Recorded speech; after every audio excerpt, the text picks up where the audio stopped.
সেক্ষেত্রে দাঁড়িয়ে এই এসিও সামিটে তো পাকিস্তানও থাকবে, ভারত সেই বিষয়টাকে কিভাবে দেখছে? দেখো, আমার এক গুরু আমাকে একটা কথা বলেছিলেন, লাইনটা আমি আজও ভুলি না। সেটা হলো, কূটনীতিতে চেবাবার আগে গিলতে শেখার অভ্যেসটা করো, সেটা কাজে লাগবে বেশি।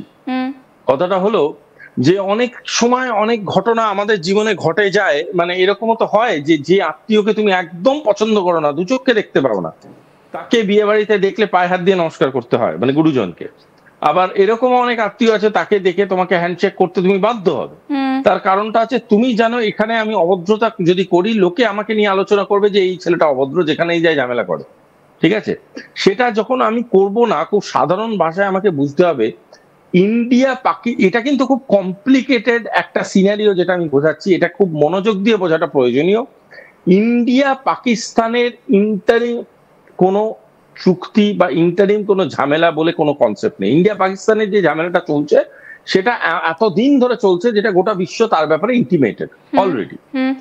ইন্ডিয়া পাকিস্তানের মধ্যে যে সংঘর্ষ বলো, যে বর্ডার লাইন ডিফারেন্সেস বলো, যে আইডিওলজিক্যাল ডিফারেন্সেস বলো, যে ডায়লগ ওয়াইজ ডিফারেন্সেস বলো, এই ডিফারেন্সেস গুলো কিন্তু দীর্ঘস্থায়ী, বহুদিন ধরে চলছে, আমাদের জন্মের আগে থেকে চলছে। এই জিনিসগুলো ইন্ডিয়া পাকিস্তানের সাথে বরাবরই 1:1 সলভ করার চেষ্টা করেছে, without any third party interference. Third party যদি এই কথাগুলোর মধ্যে কখনো কেউ নাক গলিয়ে থাকে, সেটা অধিকাংশ ক্ষেত্রে হচ্ছে পাকিস্তানের বদান্যতাতেই হয়েছে। ইন্ডিয়া কোনোদিন কোনো থার্ড পার্টিকে বলেনি যে ইন্ডিয়া পাকিস্তান ঝামেলার মধ্যে নাক গলা।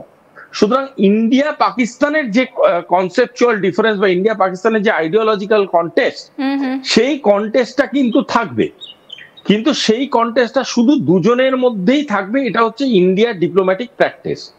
ঠিক আছে, কিন্তু যখন আমি একটা থার্ড পোডিয়ামে গিয়ে বসলাম, সেখানে ইন্ডিয়া পাকিস্তানকে ক্রিটিসাইজ করতে পারে, যখন দুজনে ডায়লগে ইন্ডালজ হবে তখন দেখা যাবে হয়তো ক্রিটিসাইজ করতে পারে।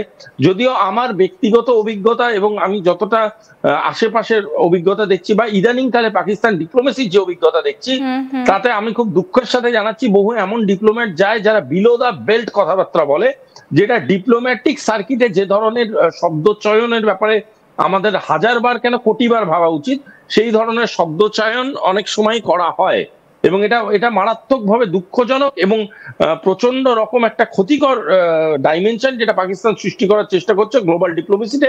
এটাকে আমি ধিক্কার জানাই as a academician of the subject. এবার দ্বিতীয় কথাটা আমি বলতে চাই সেটা হচ্ছে, ইন্ডিয়া খুব নিজের শব্দচয়নের ব্যাপারে ভীষণভাবে পরিষ্কার এবং ভীষণভাবে দৃঢ়, এবং ইন্ডিয়া তাদের বিভিন্ন রকম ইন্টালিজেন্স অফ ডায়ালগ, যেটাকে আমরা বলি, বিভিন্ন কথোপকথনের মধ্যে দিয়ে পাকিস্তানকে এবং গোটা বিশ্বকে এবং এসসিও মেম্বারসদের নানান রকম বার্তা দেবে, সেটার ব্যাপারে আমার কোনো সন্দেহ নেই। বিশেষ করে যখন এসসিওর one of the dimensional clause হচ্ছে অ্যান্টি টেররিজম, সেখানে কিভাবে অ্যান্টি টেররিজমকে ফান্ড করা হচ্ছে, কিভাবে টেররিজমকে কি করে ফান্ড করা হচ্ছে, কিভাবে টেররিজমকে গ্রো করতে একটা গভর্নমেন্ট অফিসিয়ালি সাপোর্ট করছে, সে ব্যাপারে ইন্ডিয়া তাদের নিজের পয়েন্টটা দেবে অন দ্য টেবিল, আর সে ব্যাপারে আমার মনে হয় না কোনো কিছু পাওয়ার দরকার আছে, এবং সেটা ইন্ডিয়া করবে। এটার প্রত্যুত্তর হিসাবে যথারীতি পাকিস্তান কোনোদিনই যেটা করতে পারে না, সেটা হচ্ছে এইগুলোকে খণ্ডন করার জন্য যুক্তি এবং প্রমাণ, এই দুটোই তারা দেখাতে পারে না। উল্টে তারা বিলো দ্য বেল্ট হিট করে, ব্যক্তিগত আক্রমণ করে, যেগুলো হাস্যকর, যেগুলো পাড়ার চায়ের দোকানে খুব ভাল লাগে, বাট কোনো ডিপ্লোম্যাটিক সার্কিটে মানে সেটা খুব ঘৃণ্য হয়ে ওঠে, অবাস্তবিক ঘৃণ্যতা একটা পরিবেশ সৃষ্টি হয়। সুতরাং পাকিস্তানকে কি করে হ্যান্ডেল করতে হয় সেটা ইন্ডিয়া খুব ভালো মতো জানে, আর সেটা ডায়লগস দিয়েই করবে।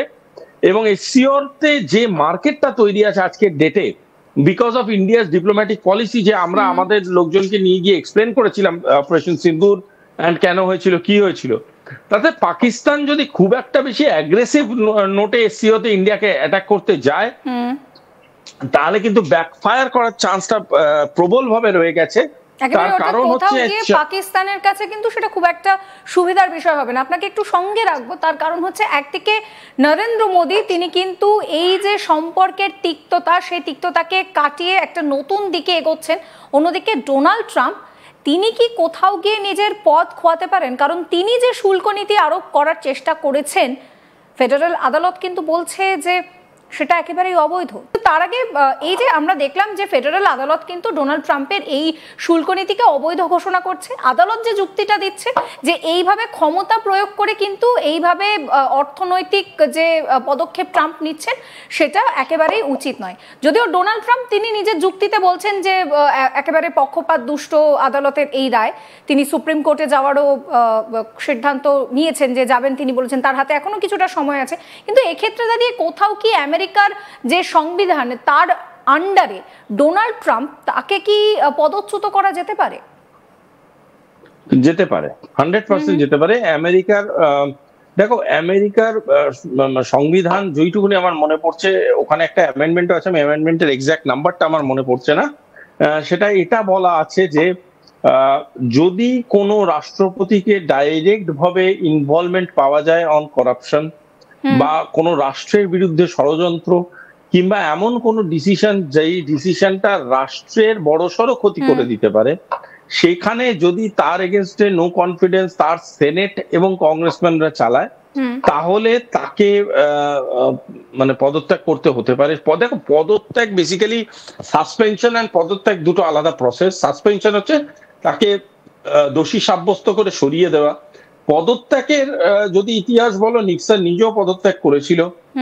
ক্লিনটন এবং ট্রাম্প অন দ্য কন্ট্রারি দুজনের উপরেই কিন্তু ইমপিচমেন্টের ব্যাপার স্যাপার এসেছিল, যদি গতবারই এসেছিল, যদিও সেটাকে পরবর্তীকালে মানে সেনেট অ্যালাউ করেনি বলে সেটা নিয়ে আর খুব একটা মানে ভোটাভুটি হয়ে ডিসিশন হয়েছে সেটা নয়। মেজরিটি যদি মনে করে যে হ্যাঁ ট্রাম্প এটায় দোষী এবং ট্রাম্পের জন্য আমেরিকার কোনো বড়সড় ক্ষতি হচ্ছে, বা এটা একটা anti establishment activity by Trump, তাহলে কিন্তু ট্রাম্পকে সরিয়ে দেওয়ার জন্য যা প্রসিজিওর আছে সেই প্রসিজিওরটা আমেরিকান কনস্টিটিউশনে সেই অ্যামেন্ডমেন্ট আছে।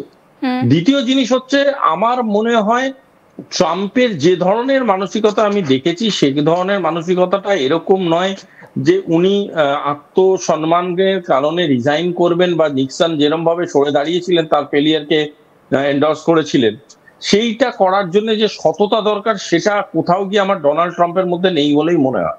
তার কারণ হচ্ছে উনি বরাবরই আমি দেখেছি উনার যেমন ক্রেডিট গুলো সব নিজের দিকে টেনে নেন, ডিসক্রেডিট গুলো সবসময় অন্যের ঘাড়ে ফেলে দেওয়ার একটা চেষ্টা করেন।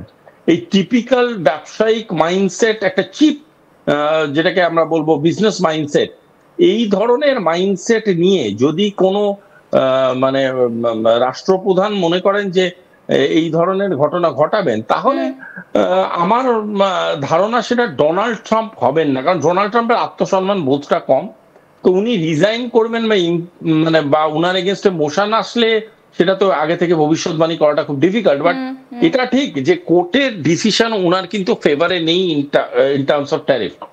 সুতরাং কোর্টের ডিসিশন তখন উনার ফেভারে নেই, সেটা এবার সেনেট কিভাবে গ্রহণ করে